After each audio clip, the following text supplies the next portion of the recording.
মোহন ভাই কি করতেছেন ভাই? ভাই এই যে কালি ভাঙতেছি। ও, কালি ভাঙলে কি পেঁয়াজ বড় হবে?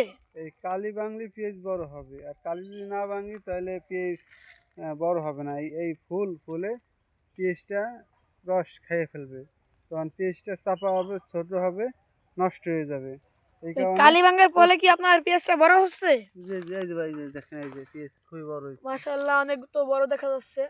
ভাই যে দেখছেন, তো ভাই, এটা আরো কয়দিন পর আপনি পেঁয়াজ উঠাতে পারবেন? এই কালি ভাঙার 20 থেকে 25 দিনের ভিতরে আপনার পেঁয়াজ নেমে যাবে।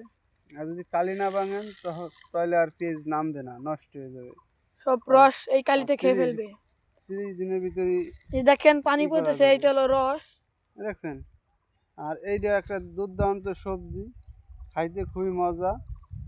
আমরা বিক্রি করি না, আমাদের অঞ্চলে নিতে আসে, নিয়ে অন্যান্য অঞ্চলে বিক্রি করে তারা।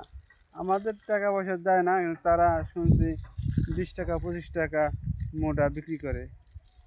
আমরা তো ফেলাই দেই আমরা নাকি? ফেলাই দিই, আমাদের কিষান নিয়ে ফেলাই দেওয়া লাগে, শ্রমিক নিয়ে ফেলাই দেওয়া লাগে, কারণ না তো আমাদের পেঁয়াজ হইতেছে না। হুম। তা এবার পেঁয়াজ রেডি করছেন, কালি ভেঙে দেবেন, তাহলে আপনাদের পেঁয়াজটা তাড়াতাড়ি বড় হয়ে যাবে।